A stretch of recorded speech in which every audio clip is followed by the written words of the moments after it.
السلام علیکم ورحمۃ اللہ وبرکاتہ۔ داڑھی کے سلسلے میں ایک ویڈیو میرے پاس ایک صاحب نے بھیجا ہے جس میں ڈاکٹر ذاکر نائک صاحب سے پوچھا گیا داڑھی کے بارے میں، تو انہوں نے کہا کہ دیکھیے تقریباً 11 صحیح حدیثیں موجود ہیں کہ ایک مشت سے ایک مٹھی سے زیادہ اگر داڑھی ہو تو کاٹی جا سکتی ہے، اور کسی بھی صحیح حدیث سے ایسا ثابت نہیں ہے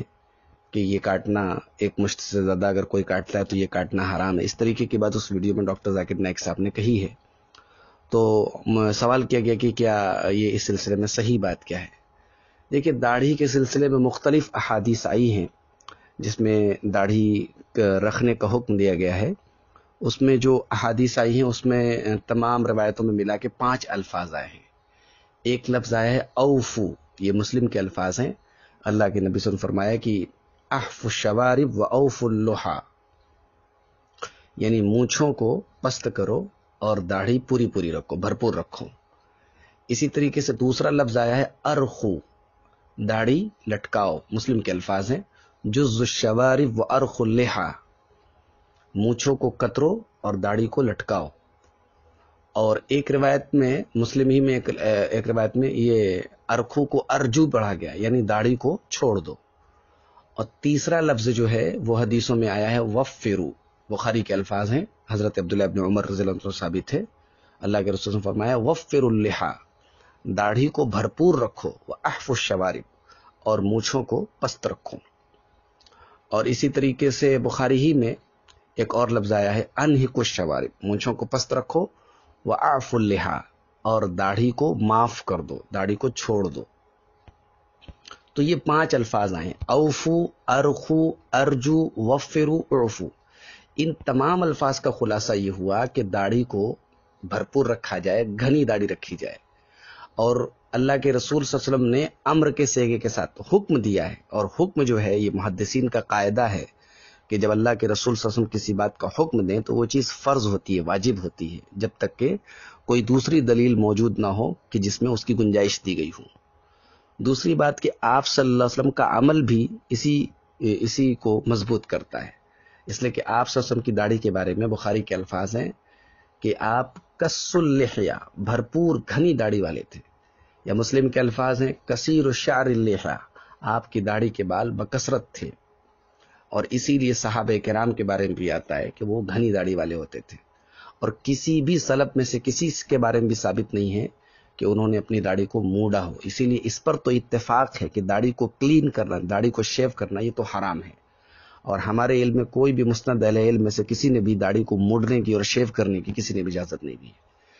جہاں تک داڑھی میں سے کچھ کترنے اور صاف کرنے کی یا داڑھی چھوٹی کرنا یا کترنا، اس کے سلسلے میں علماء کے 2 قول ہیں۔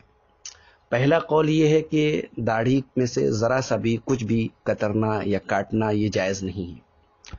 ان علماء کی دلیل جو ہے حدیث میں لفظ اعفا، اعف اللحى، داڑھی کو معاف کر دو، تو کہتے ہیں معاف کرنے کا مطلب چھوڑ دینا۔ تو ان لوگوں نے یہ معنی لیا ہے اور کہا ہے کہ ذرا سا بھی داڑھی میں سے کچھ بھی بال نہیں لیا جا سکتا ہے۔ لیکن دوسری طرف علماء کی ایک جماعت کا یہ کہنا ہے کہ داڑھی اگر آدمی کی بھرپور ہے تو ایک مشت سے زیادہ وہ کاٹ سکتا ہے۔ اگر بھرپور داڑھی ہے، اگر داڑھی آدمی اتنی کاٹ لیتا ہے کہ جو حدیث میں الفاظ آئے ہیں کہ داڑھی کو بھرپور رکھو یا داڑھی کو لٹکاؤ، اس حکم کی مخالفت ہو رہی، داڑھی اتنی چھوٹی ہو جا رہی ہے تو ایسا کاٹنا حرام ہے۔ لیکن اگر آدمی اتنی کاٹتا ہے کہ اس حکم کی مخالفت نہیں ہو رہی، داڑھی پھر بھی بھرپور ہے، گھنی ہے، تو اس میں کوئی حرج کی بات نہیں ہے۔ ان لوگوں کی دلیل یہ ہے کہ بعض صحابہ کرام جیسے عبداللہ ابن عمر رضی اللہ عنہ اور حضرت ابو ہریرہ رضی اللہ عنہ وغیرہ نے ایک مشت سے زیادہ کو داڑھی کو کاٹا۔ تو اصل میں اختلاف کی وجہ یہ ہے کہ حدیث میں جو اعف اللحى کا لفظ آیا ہے کہ داڑھی کو معاف کر دو، تو اعفا کے معنی عربی میں ایک ہوتا ہے چھوڑ دینا، معاف کرنا، اور ایک معنی ہوتا ہے کسی چیز کو زیادہ کرنا، عربی میں کہتے ہیں عفا النبت، پودے جو ہیں یہ بڑھ گئے۔ تو جو علماء یہ کہتے ہیں کہ ایک مشت سے زیادہ اگر داڑھی ہو تو کاٹ سکتے ہیں، وہ کہتے ہیں اعفا کا ایک مطلب یہ ہے کہ بڑھاؤ۔ تو اگر ایک مشت کے بعد آدمی کاٹ رہا ہے تو بڑھانے کے حکم پر تو عمل کر رہا ہے، تو اس لیے وہ لوگ کہتے ہیں کہ ایک مشت سے زیادہ اگر داڑھی ہو تو کاٹ سکتے ہیں۔ یہ قول جو ہے یہ امام مالک کا ہے، امام احمد ابن حنبل کا ہے، اور اسی طریقے سے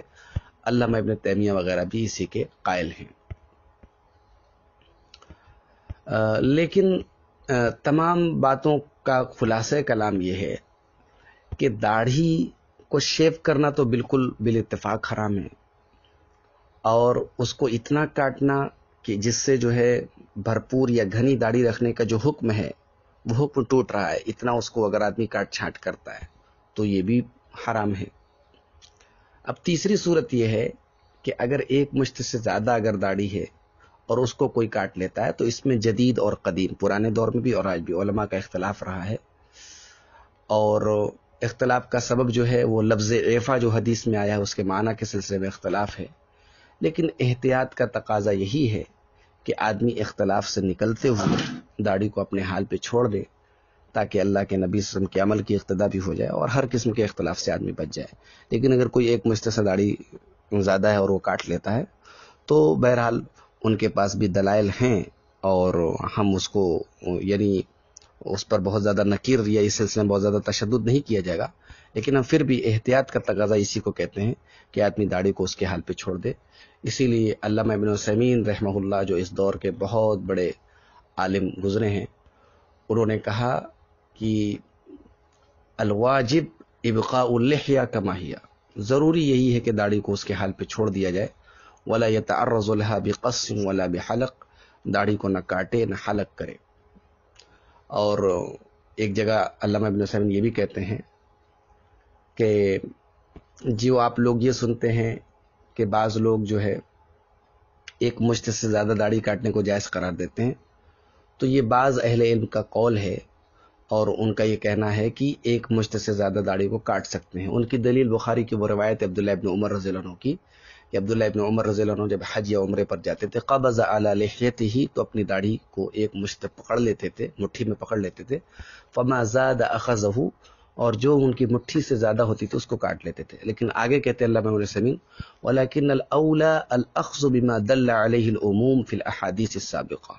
بہتر یہ ہے کہ پیچھے جو حدیثیں گزری ہیں ان حدیثوں میں جو عموم آیا ہے، عام بات کہی گئی ہے، اس کو پکڑا جائے، اس کو اختیار کیا جائے۔ فإن النبی صلی اللہ علیہ وسلم لم یستثن حالا من حال، اللہ کے نبی صلی اللہ علیہ وسلم نے داڑھی کے سلسلے میں کسی حالت کا استثناء نہیں کیا، آپ نے ایک عام بات کہی ہے۔ تو احتیاط کا تقاضا یہ ہے کہ داڑھی کو اس کے حال پہ چھوڑ دیا جائے۔ تو یہ اس مسئلے کی تفصیل تھی جو میں نے آپ کے سامنے رکھی۔ اللہ تعالی ہم لوگوں کو اس سلسلے میں حق بات تک پہنچنے کی اور جو صحیح سنت سے جو چیز ثابت اس پر عمل کرنے کی توفیق عطا فرمائے۔ السلام علیکم۔